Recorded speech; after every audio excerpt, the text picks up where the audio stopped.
আবারও সে আক্রমণ। কোথায়, কোন জায়গায় তারা আবার আক্রমণ করেছে? আর পারি না, আমাদের সব শেষ করে দিয়েছে শয়তানরা, জালিমরা সব শেষ করে দিয়েছে।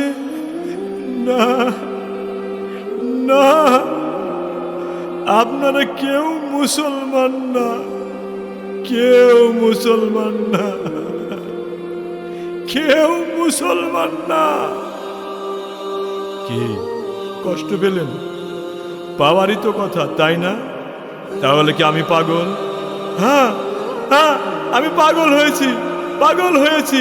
পাগল না হয়ে পারি?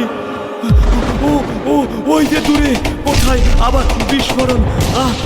আল্লাহ তুমি আমাদের বাঁচাও, আল্লাহ তুমি আমাদের বাঁচাও, তুমি বাঁচাও। আমি আমার মাকে হারিয়েছি, বাবা হারিয়েছি, ভাই হারিয়ে, কলিজার টুকরা বোন হারিয়ে আমি পাগল, আমি পাগল। যন্ত্রণায় আমার কলিজা বিদ্ধ হয়েছে। সেই 1945 সাল থেকে যুগ যুগ ধরে আমাদের বুকের ব্যথা বইতেই আছে, কেউ বোঝে না আমাদের কথা। ঘর বাড়ি ছাড়া হয়ে যাযাবর জীবনে আমাদের সামান্য মাথা গোজার ঠাঁই, সামান্য একটা তাঁবুর তলে গাদা গাদা করে বসবাস করছিলাম। সেই তো, এই তো 2023 সালের 10ই অক্টোবর ইহুদি দখলদাররা হামলা করলো। কি হামলা! আমি তো নিজের চোখে তা দেখতে পারিনি, কারণ আব্বা বললেন, বাবা ত্রাণ শিবির থেকে খাবার নিয়ে আসো। আমি সেখান থেকে ফিরে দেখছি কি হামলা করেছে, কি নির্যাতন করেছে ওরা। দখলদাররা হামলা করলো। আমার আব্বা, আমার মা, আমার ভাই সবাই পুড়ে কয়লার মতো হয়ে গেল। না না, আমি আর বলতে পারছি না। মা, মাগো তাকিয়ে দেখো মা, আমি খাবার নিয়ে এসেছি। ও বাবা, বাবা তুমি না বললে ত্রাণ শিবির থেকে খাবার নিয়ে আসতে? বাবা এই যে খাবার। ফাহাদ, ফাহাদ ভাই, বাইরে এই যে খাবার নিয়ে এসছি ভাই, উঠে দেখো।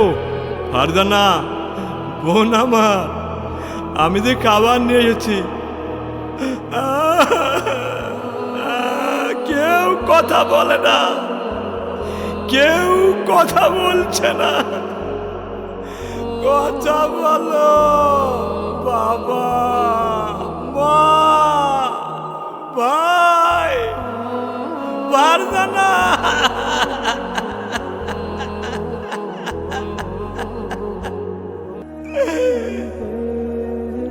কি অপরাধ ছিল আমাদের?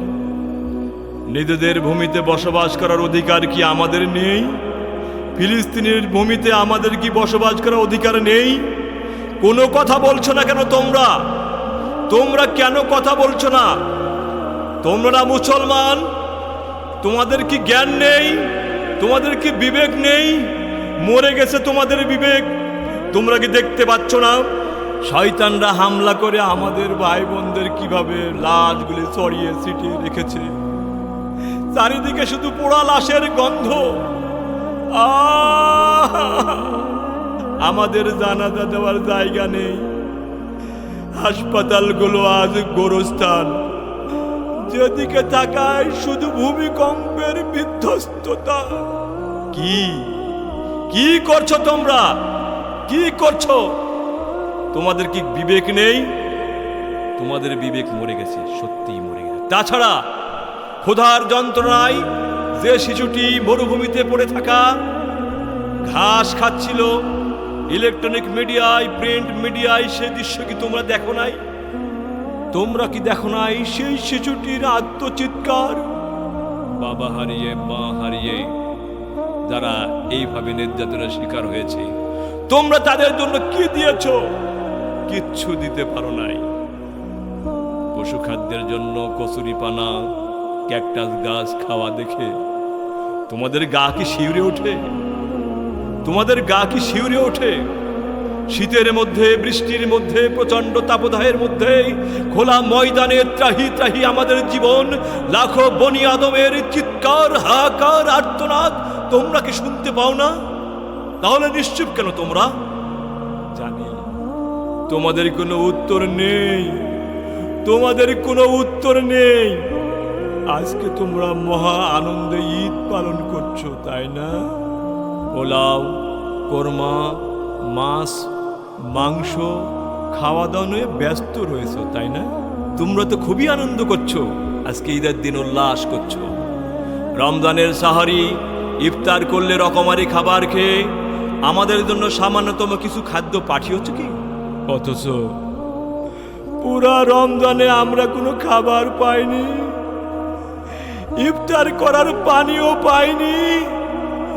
তোমরা কি দেখেছো সেগুলো? তাহলে তোমরা কিসের মুসলমান? তোমরা আমাদের জন্য অর্থ পাঠিয়েছ, তাহলে তোমরা কিসের মুসলমান? তুমি মুসলিম হতে পারোনি, হতে পারোনি মুসলমানের আয়না, হতে পারোনি মুসলমানের অঙ্গ, আর তাই তো তাকিয়ে দেখছো ফিলিস্তিনরা কিভাবে মার খাচ্ছে, ধ্বংসস্তূপে কিভাবে পড়ে গলে পচে বাতাসে দুর্গন্ধ ছড়াচ্ছে। অথচ তোমার শরীরের প্রতিটি শিরা উপশিরা মহান রবের সেই বাণী শুনে রক্ত ফিনকে দিয়ে ওঠার কথা ছিল। ওই যে তাকিয়ে দেখো তিনি কি ঘোষণা করেছেন। আর তোমাদের কি হয়েছে? কেন আল্লাহর রাস্তায় সংগ্রাম করছো না সেই সমস্ত দুর্বল নির্যাতিত নারী, শিশু ও বৃদ্ধদের জন্য, যারা ফরিয়াদ করে বলছে, হে আমাদের প্রতিপালক, তুমি আমাদের জন্য এই জনপদ থেকে বের করে দাও, যার শাসকরা ভীষণ অত্যাচারী। আমাদের জন্য একজন অভিভাবক পাঠাও, আর পাঠাও আমাদের জন্য একজন সাহায্যকারী। জানি আল্লাহর এই আহ্বান তোমাদের কোনো পরিবর্তন আনতে পারবে না, তবে তোমরা অপেক্ষা করো। যে নির্যাতন নেমে এসেছে আমাদের উপরে, সেই নির্যাতন আবার আসবে তোমাদের উপরে। তোমরা কেউ সেই নির্যাতন ঠেকাতে পারবে না। আমাদের মতো একই পরিণতি হবে তোমাদের। সেই পরিণতির জন্য তোমরা অপেক্ষা করো, তোমরা অপেক্ষা করো, তোমরা অপেক্ষা করো। তবে হ্যাঁ, তাকিয়ে দেখো, তোমরা মৃত হলেও ফিলিস্তিনের বুকেই মরুভূমিতে জেগে উঠেছে সালাউদ্দিন আইয়ুবীর Hamas, Islamic Jihad, Hezbollah, Houthi বিদ্রোহী।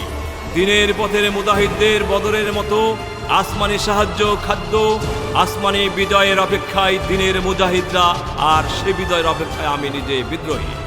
এ বিদ্রোহে খান খান হবে ইহুদি মসনদ।